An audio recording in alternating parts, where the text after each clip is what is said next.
J'ai remis ici le pattern producer-consumer tel qu'on l'avait vu avec les blocs synchronisés et le pattern waitNotify, sauf que j'ai remplacé les blocs synchronisés par des lock et par des unlock. Le problème, c'est que sur cet objet lock, j'ai une méthode wait et une méthode notify. Pourquoi? Parce que cette méthode wait et cette méthode notify sont définies sur la classe object, donc sont disponibles sur tous les objets que l'on peut créer en Java. Cela dit, rappelons-nous, on ne peut appeler ces méthodes wait et notify que dans des blocs synchronisés. Et là, par définition, je n'ai plus de blocs synchronisés. Donc je ne peux plus appeler lock.wait ou lock.notify comme on le faisait dans le premier pattern. Il se trouve que dans le pattern lock réentrant lock, on a un substitut de ce pattern waitNotify qui utilise des conditions. Un objet condition, je ne vais pas lui donner un nom tout de suite, que je peux récupérer sur l'objet lock avec la méthode newCondition.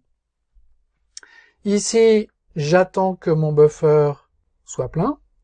Tant que mon buffer est plein, je ne fais rien. Et dès que j'ai une case qui se libère dans ce buffer, à ce moment-là, je le remplis avec buffer de index++ égale quelque chose. Et là, c'est le moment où il faut que je signale à mes consumers qui sont dans le code de droite que j'ai une case qui s'est remplie dans mon buffer. Donc, je peux mettre quelque chose du genre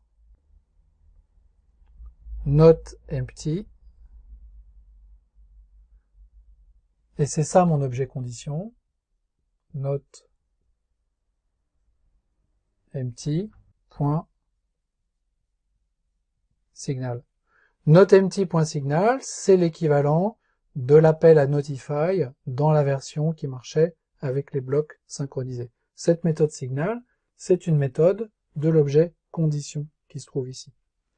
NotEmptySignal, ça doit réveiller les threads consumer qui se sont endormis quand je leur ai dit « Ah, mais while is empty buffer », le buffer est vide, donc je suis dans ma boucle d'attente. Et là, je vais faire un appel à notEmpty.await.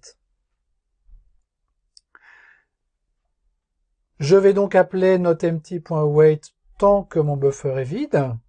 Dès que mon buffer ne sera pas vide, je vais pouvoir consommer un élément ici. Et donc, si je consomme un élément, ça veut dire que mon buffer ne sera plus plein. Donc, cette fois-ci, j'ai besoin d'un deuxième objet condition, notFull,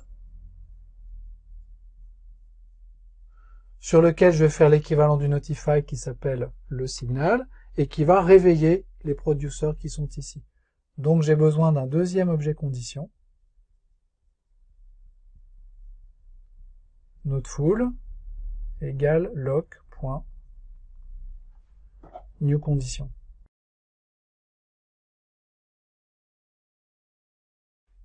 Et ici, tant que mon buffer est plein, je vais me mettre en sommeil